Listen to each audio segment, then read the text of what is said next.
देखा जाएगा, तुम्हें अपना बना बैठी जो होगा बस बहुत बहुत। और जीजियों, ईमानदारी से बोल रहा हूं, यदि शंकर पर एक बार आपका विश्वास पक्का हो गया, कोई नहीं डिगा सकता आपको। तुम कहीं पे भी कूद जाओ। कल लीला देखी थी वो शंकर और सती की। सती तो चली गई, रोए कौन है? शंकर। क्यों रोए? उनके रोने का कारण क्या था?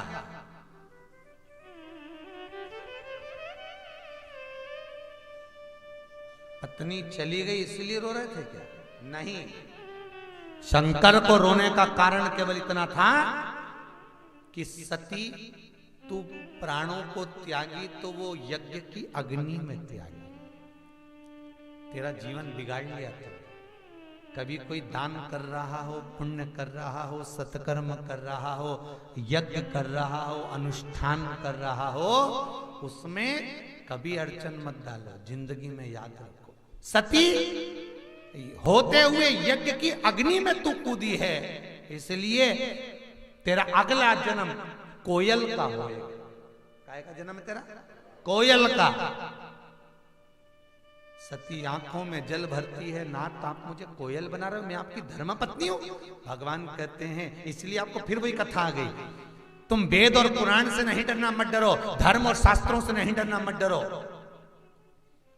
पोथी और पुराण से नहीं डरना, मत डरो। घर के माता पिता से नहीं डरना, मत डरो। घर के बुजुर्गों से नहीं डरना, मत डरो। संत महात्मा से नहीं डरना, मत डरो।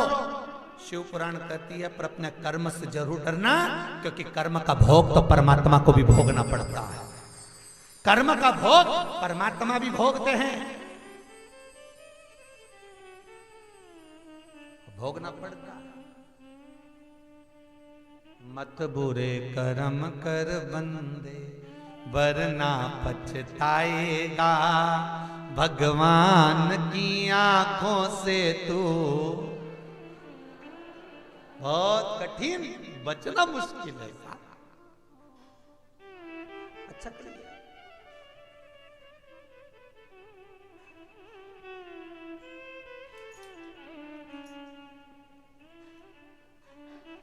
क्या करवा के जीवन निकलना।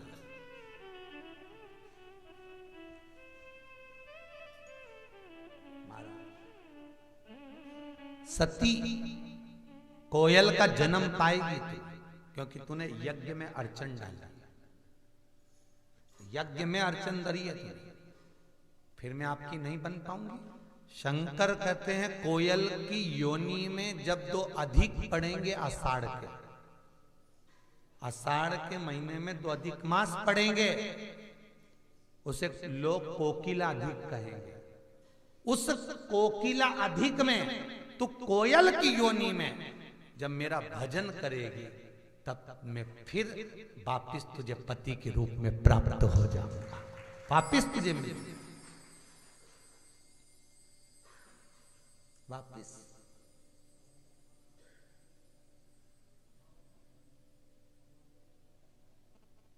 पत्नी करवा चौथ का व्रत क्यों करती है? पति की लंबी उम्र हो और अगला जब जन्म हो,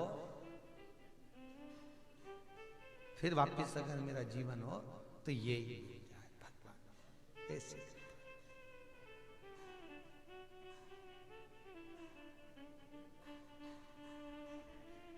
पत्नी आरती उतारती है, चलनी में मुंह देखती है। ये चलनी में मुंह देखती है, वो इसके गले में पड़ा हुआ नेकलेस देखता है। कारण एक करवा चौथ के चक्कर में 1.5 लाख का चूना लगाया है।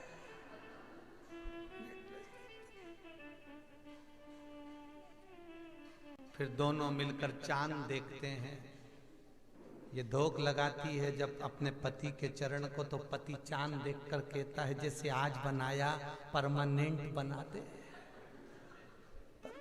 जैसे आज बनाया तूने कि पांव छू रही है, तिलक कर रही है, आरती उतार रही है, ऐसी इसको परमानेंट कर दे। भगवान चांद देवता ऐसी।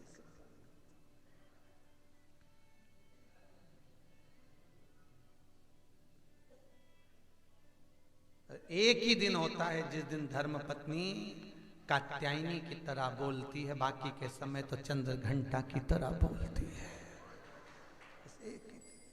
कृपा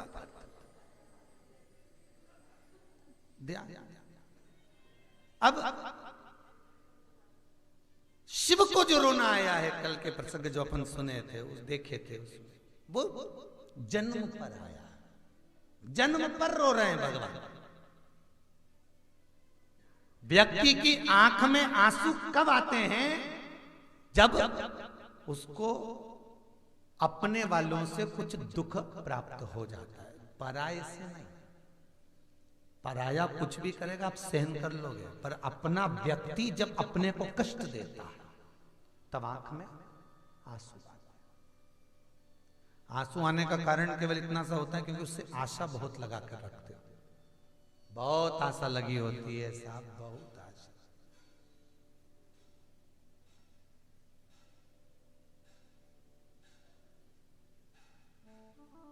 कल कोई करवी से यहाँ पर मिलने के लिए आए थे, बैठे हैं वो आए हुए, करवी से आए थे कल। बैठे हैं क्या कोई करवी से जो आए थे कल मिलने, गुप्ता पर वो कह रहे थे, गुरुजी हम रोज कांतानाथ जी से विनती करते थे कि एक बार कथा चित्रकूट हो महाराज की और हम मिले।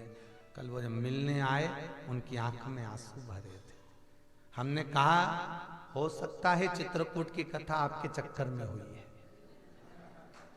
आप रोज विनती करे थे इसलिए कथा चित्रकूट की आपके चक्कर में हुई, हो सकता है, ये प्रभु की कृपा है।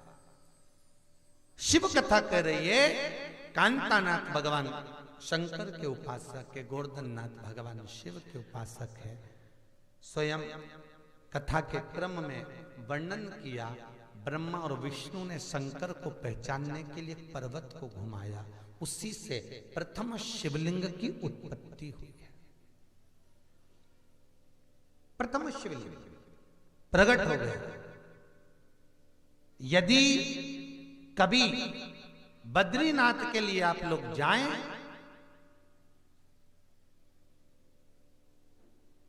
तो उसके प्रथम में 60 किलोमीटर के पहले, 70 किलोमीटर के पहले पांडुकेश्वर, जहां पर भगवान शंकर के प्रथम शिवलिंग की उत्पत्ति का स्थल, जहां पर पांडवों ने शंकर भगवान का भजन किया, शिव ने उपासना, भगवान शंकर का भजन स्वयं पांडव भी वहां कर जा। शंकर का मंदिर का मुख उधर है, उसके ठीक पीछे एक छोटा सा कुंड है, इतना बड़ा, लगभग इससे बड़ा नहीं होगा, छोटा सा कुंड पांडुकेश्वर। जिस व्यक्ति को मिर्गी आती हो या शरीर कांपता हो, हाथ पैर धूजते हो, मुंडी, सिर, पांव कांपते हो, पांव पूरे जम नहीं पाते हो, लकवे जैसी बीमारी हो गई हो, या मिर्गी के झटके आते हो, या रात को दांत कटकटाते हो, या एकदम चौंक कर जाग जाते हो, उस व्यक्ति को उस पांडुकेश्वर के पीछे जो शंकर की आराधना माता सती ने कोयल बनकर करी है। क्या बनकर करी थी? कोयल। 2 आषाढ़ का इंतजार माता सती ने उस भूमि पर करा, और प्रथम शिवलिंग का निर्माण वहां पर जब हुआ, सती ने उसकी अर्चना करी, तो उस स्थान को पांडवों ने मंदिर बनवाया, इसलिए उसका नाम पांडुकेश्वर पड़ गया। जाते जाते तो वो जो शिवलिंग है उसका जल पीछे आता, और एक कुंड है वहां जहां सती ने तप किया था, वो कुंड के अंदर एक छोटा सा शिवलिंग जैसा भाग है जिस पर शंकर का चढ़ा हुआ पानी उसी कुंड में आता है। बस वो कुंड का पानी आप 7 दिन या 5 दिन थोड़ा थोड़ा खाली पेट पिलाना चालू कर दो, मिर्गी की बीमारी समाप्त। दांत खटखटाना बंद, रात को चौंकना बंद, हाथ पेज का धूजना धीरे धीरे समाप्त। पांडुकेश्वर का जहां सती भी तप करती है, जहां सती शिव को पाने का स्मरण करती हो,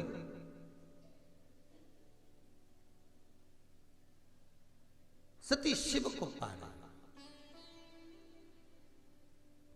आप लोग वैष्णो देवी गए हो कभी?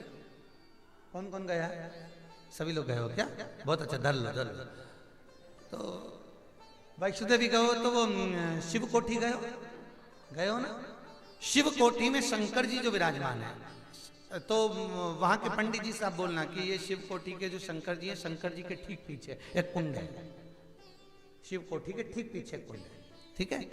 तो हमारा निवेदन है तुम सारे तीर्थ जाओ, पर शंकर के धाम में जब जाओ तो थोड़ा समझ कर जाओ शिव पुराण में से कि अम्मा जा रहे हैं तो हमारा लक्ष्य क्या होना चाहिए, ठीक है?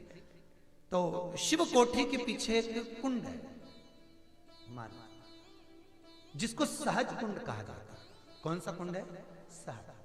ये लोग, दुनिया के लोग कहते हैं कि ये बहुत मदिरा पीता है, इसका नशा नहीं छूट रहा, या इसको नशा मुक्ति केंद्र में रखो। तो इसको हम कहते हैं सहज कुंड का पानी 7 दिन तक पिला दो, अगली बार वो रखेगा ही नहीं। सहज कुंड का जल, सहज कुंड का जो जल होता है नशे को छोड़ने के लिए होता है। शिव पुराण के अंदर, स्कंद पुराण के अंदर शंकर का एक एक धाम, चाहे बिजली महादेव हो, चाहे त्रिकाली महादेव हो, चाहे भूतेश्वर हो, कपालेश्वर हो, एक एक धाम का महत्व है, एक एक धाम। शिव की आराधना का फल छूता व्यसनों से दूर हो जाता है। सहज कुंड कहां पर है? शिव कोठी। भगवान शंकर का वहां विराज। हर हर महा, जहां शिव सहजता में बैठता है, जहां शंकर सहजता में विराजमान होता है, ऐसी भूमि सहज। महाराज कथा कह रही है, शिवलिंग का निर्माण हुआ, शंकर भगवान का शिवलिंग प्रकट हुआ, भगवान ब्रह्मा और विष्णु में बात हुई। भगवान ब्रह्मा भगवान विष्णु से कहते हैं आप शंकर भगवान के शीश देखने जाओ, तो कहते हैं शीश नहीं, हम चरण देखेंगे। भगवान विष्णु चरण ढूंढने के लिए गए और भगवान ब्रह्मा शंकर भगवान का सिर ढूंढने के लिए गए। दोनों जा रहे हैं।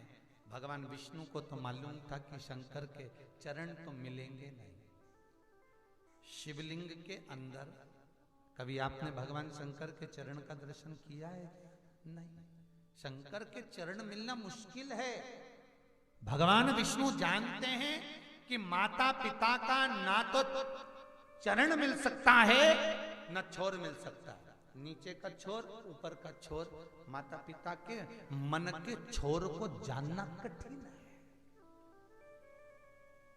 ये उसी में कहा जैसे साल भर में एक दिन होता है जब माताएं तिल के लड्डू बनाती हैं। बोलो बताओ, ये मकर संक्रांति। केवल साल में एक ही दिन होता है जब माताएं तिल के लड्डू बनाती है, नहीं तो रोज तो तिल का ताड़ बनाती है। बताओ, अरे बोलो सही है कि गलत है? बस साल में एक ही दिन होता है जिस दिन वो लड्डू बनाती तिल का, नहीं तो एक बात का तिल का ताड़। इतना सा काम हुआ तो उसका इतना बड़ा बड़ा बड़ा बड़ा बड़ा बड़ा बड़ा बड़ा बड़ा तिल का ताड़ करके पेश करती है। एक ही दिन। अब माता पिता के और छोर को जानना बहुत कठिन है साहब। उनके तात्विक चरणारविंद को, उनकी शिखा को जानना बहुत कठिन। बड़ी बहू को लगता है सास छोटी को ज्यादा चाहती है, छोटी को लगता है सास बड़ी को ज्यादा चाहती है, छोटी बड़ी दोनों को लगता है सास मंजली को ज्यादा चाहती है। और मेरा निवेदन है बूढ़ी बूढ़ी माताओं से और बुजुर्गों से, कभी अपने मुंह से मत कहना कि मुझे छोटी अच्छी, कि बड़ी अच्छी, कि मंजली अच्छी, क्योंकि गेंद कभी भी किसी भी पाले में जा सकती है। कभी मत बोलो मेरे को कौन अच्छा, बस तुम तो एक बात कहो, मेरी सब बहुएं अच्छी हैं। जिसके यहाँ अच्छा माल बन जाए उसी के यहाँ खा पी के,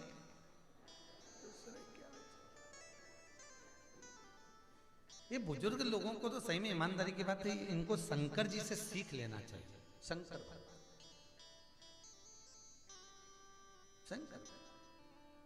भगवान शंकर गणेश जी से कहते हैं कि तू रिद्धि सिद्धि को लेकर यहाँ रह ले। कार्तिकेय से कहते हैं तू वहां जाके रह ले। तुम्हारे पार्वती जी ने पूछा अपने बच्चों को, इधर उधर तुमने ठहरा दिया।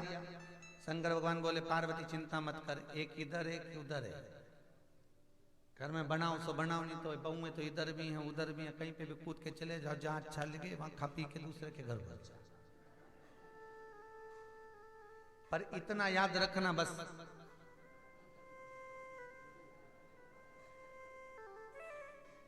घर में जब बहुएं आ जाएं तो शिव महापुराण की कथा कहती है कि मौन रहना सीख जाओ। मौन में कितना सुख है। एक शिव महापुराण का चरित्र है, एक मछली पकड़ने वाला, कोई ऐसा डंडा रहता है, उसमें ऐसा धागा लटका रहता है और उसमें एक कांटा होता है जिसमें कुछ लगा होता है, जिसको मछली पकड़ने के लिए आती है। क्या बोलते हैं? बरिया है, बरिया ऐसा डंडा पकड़ के बैठे पानी में 15 दिन तक पकड़ के बैठे हो, एक मछली नहीं पकड़ाई। 1 महीना हो गया नहीं पकड़ाई, 1.5 महीना हो गया, एक मछली हाथ नहीं है। संत आते और जो मछली पकड़ने वाले तो बिल्कुल चुप होके बैठते हैं, मछली हाथ में। एक संत आए 1.5 महीने के बाद में, इनको रोज देख रहे थे। इन सब ने कहा क्या बात है? संत ने पूछा क्या हो गया? कि 1.5 महीने से एक मछली नहीं हाथ में आई, कोई जाल में इस कांटे में फंसती नहीं है।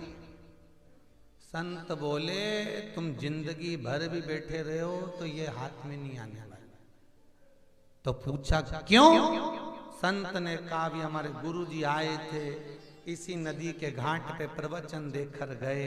गुरुजी ने एक ही बात कही थी कि जिंदगी में व्यर्थ के चुंगल में नी फंसना है तो मौन रहो। किसी ने नहीं सीखा, इन मछलियों ने मौन रहना सीख लिया। मुंह खोलती नहीं है तो पकड़ाई आती, मुंह खोलेगी तो पकड़ाई में आएगी। ये तो मौन।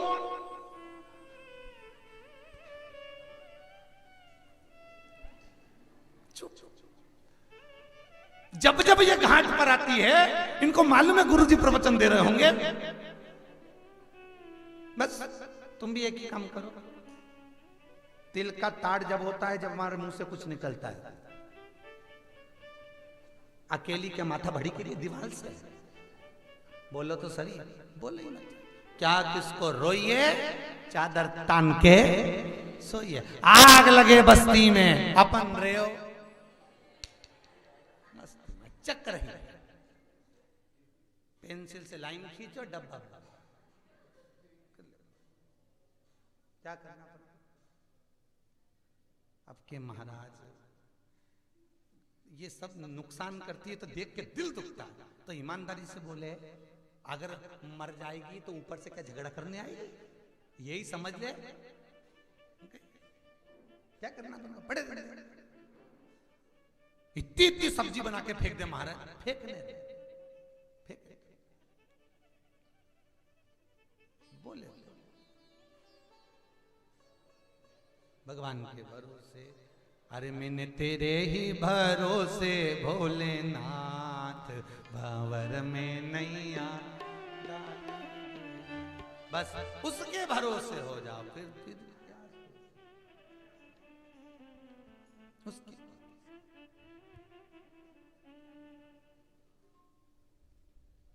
और जब हम उसके भरोसे हो गए तो जीवन सार्थक। विष्णु भगवान को चरण नहीं मिले, ब्रह्मा ऊपर तक गए शीश ढूंढने के लिए, नहीं मिला, छोर नहीं मिला, केतकी के फूल को लिया।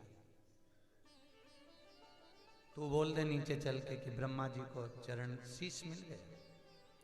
केतकी बोली मैं काय को झूठ बोलूं, तेरे को मैं देवताओं पर चढ़वाऊंगा, गौ माता को लेकर आया, तू बोल देना झूठ, सबसे पहली रोटी तुझको दिलवाऊंगा। एक रोटी के चक्कर में गाय झूठ बोल रही है, मान सम्मान पाने के चक्कर में केतकी झूठ बोल रही है। और संसार का मनुष्य झूठ जब बोलता है जब उसको कुछ प्राप्त हो रहा होता। और झूठ में बहुत प्रमाण चाहिए साहब, सत्य में प्रमाण नहीं चाहिए। जो सत्य है वो सत्य है, उसको कोई नकार नहीं सकता।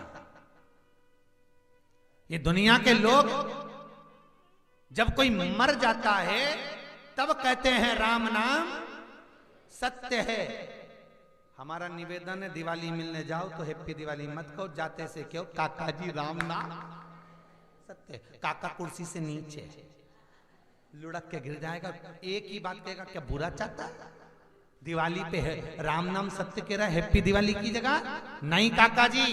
लोग मरने के बाद सत्य बोलेंगे तब तुम बोल नहीं पाओगे। अभी मौका मिला है, थोड़ा सत्यमय जीवन जी लो तो बाद में उसको मुंह दिखाने में देरी नहीं लगेगी, अच्छा लगेगा, महसूस अच्छा होगा।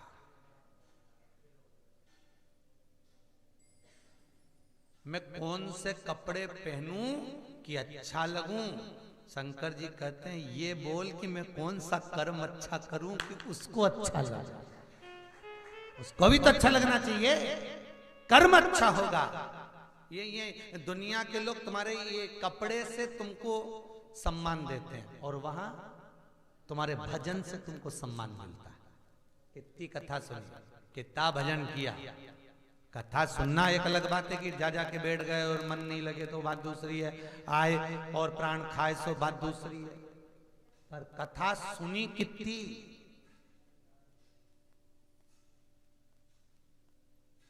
कथा के आयोजन तो होते रहते हैं, समिति भी करवाती रहती है। सुमित्रा भाई मिल गए मुख्य यजमान में तो यहाँ कथा हो गई, फिर कोई मिल जाएगा फिर कथा, कथाएं तो चलती रहेगी। तुम आओगे भी सभी और हम तुमको एक कमरे में 5-5 भरेंगे भी सभी, सब कुछ होगा। पर देखा यह जाएगा कि ग्रहण कितना करा, कितना ग्रहण, कितना लिया है आपने, कितना ग्रहण कर पा रहा। सोने का मंदिर इसलिए जड़ा जाता है कि भगवान से निगाह नहीं मिल पाए। सोना चांदी मंदिर में क्यों जड़ा जाता है कि भगवान से निगाह नहीं मिल पाए। तुम हीरे और सोने में देखते रह जाओ और भगवान के सामने से खसक जाओ। समझदार वो होता है जो सोना चांदी को पटक दे और भगवान से नैन मिला ले, और उससे नैन मिल गया तो फिर ये सोना चांदी मंदिर में नहीं रहेगा, कहां आएगा? तुम्हारे घर में आकर विराजमान हो जाएगा, स्वयं तुम्हारे घर में उससे नयन मिले, उससे बस उसको पाने की ललकता हो। हम कह रहे हैं शिव पुराण में यदि आप लोग आए हैं, मुझे पूरी उम्मीद है 84 महादेव की यात्रा करी, हजारों लोग जितने लोग गए, कोई ने कहा हमारी बहू को संतान नहीं थी संतान हो गई, कोई ने कहा मेरे बेटे का जॉब नहीं था उसका जॉब लगा, सबको लाभ हुआ। हम कहते हैं चित्रकूट में कथा सुनकर जा रहे हो, इतने प्रेम से सुनना, कांतानाथ जी के चरणों में बैठकर सुन रहे हो, राम जी की भूमि पर सुन रहे हो, इतने प्रेम से सुनकर जाना और शंकर से कहकर जाना भोलेनाथ ऐसी कृपा करना, ऐसी धन, ऐसा आनंद हमारे घर में देना कि एक बार शिव पुराण वहां भी हो जाए, तब भगवान शिव करुणा देगा, करेगा और अवश्य करेगा। वो देने में कमी नहीं कर सकता अगर आपने दिल से कथा का स्मरण किया, दिल से, रत्ती भर कमी नहीं छोड़ेगा, रत्ती भर। आप उसको बोल के तो देखो, ये शिव पुराण को लोग केवल पुराण कहते हैं, पर हम इसको शंकर कहते हैं, हम इसको शिव।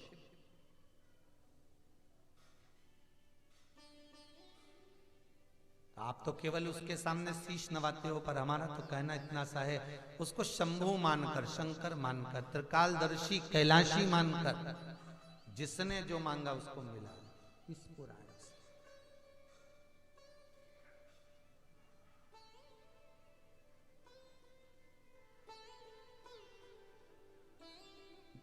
बहुता देने वाला है, बहुत। और बस भाव शुद्ध हो। शंभु शरणे पड़ी मांगू घड़ी रे घड़ी कष्ट काटो, शिव दर्शन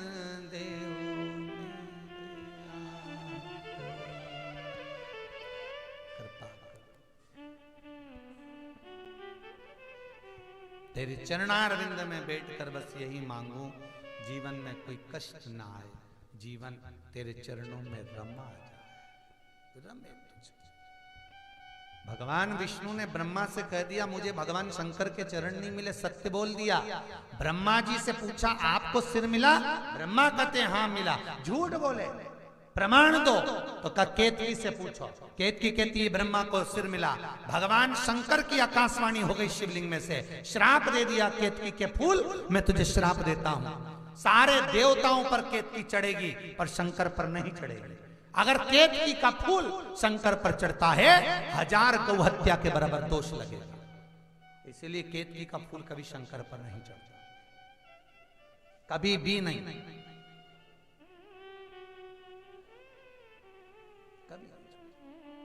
और श्राप दिया।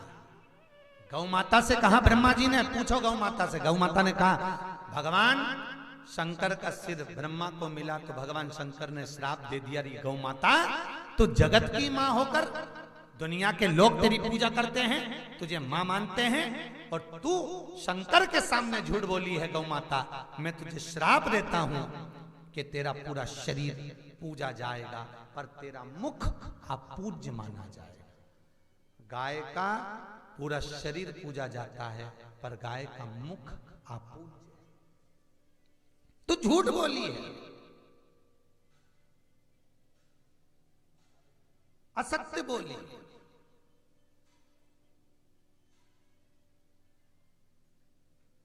बहुत सुंदर बात लिखी है शिव पुराण की, थोड़ी सी आपको गलत लगेगी, लग जाए, दूसरी बार कथा में मत आना, पर कहूंगा जरूर। जो झूठ बोलते हैं, असत्य बोलते हैं, प्रपंच करते हैं, और जो अपने माता पिता को 2 रोटी ना देकर जगत में भंडारा खोल देते हैं, ऐसा व्यक्ति अगर आपको रास्ते में दिख जाए तो घर पे जाके ठंडे पानी से नहा के चंदन का तिलक लगा के घर से निकलना, तब जाकर दिन अच्छा निकलेगा, तब दिन अच्छा निकलेगा। जीवन की श्रेष्ठता तब प्राप्त होगा। ये उसी में कहा है, जैसे कौन सा चंदन सबसे अच्छा होता है, कौन सा चंदन भगवान को लगाया जाए, कौन सा चंदन अपने सिर पर लगाया जाए कि भगवान विष्णु जीते जी आपके गले लग जाए, वो कौन सा चंदन? हरि चंदन। कौन सा चंदन है? हरि चंदन, गोपी चंदन नहीं। हरि चंदन कौन सा? तुलसी की जड़ को पत्थर पर हल्दी डालकर, कुंकू डालकर, तुलसी की जड़ को घिसकर जो चंदन बनाया जाता है वो हरि चंदन होता है। वो चंदन भगवान को जब हम लगाते हैं, मस्तक पर लगाते हैं, तो हमारे जीते जी हरि एक बार गले मिलकर जाते हैं। वो हरि चंदन, वो गले मिलकर जाते।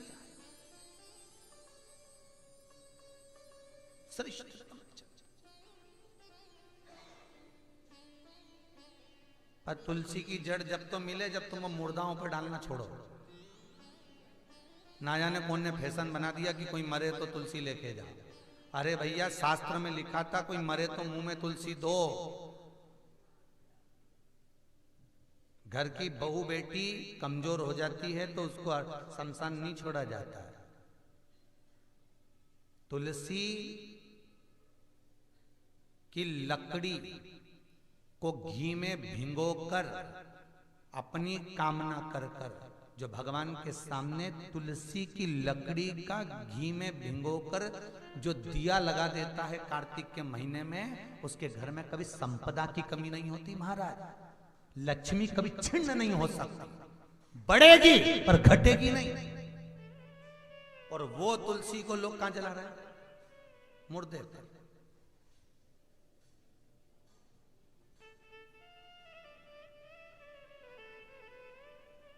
वो तुलसी को कहां जलाया जा रहा है? मुर्दे पर। प्रमाण बस वो एक ने करा, दूसरे ने कर दिया, दूसरे ने तीसरे ने करा, चौथे ने कर दिया, तो ने पांचवा कर दिया। फैशन हो गया। देखा थोड़ा बच्चे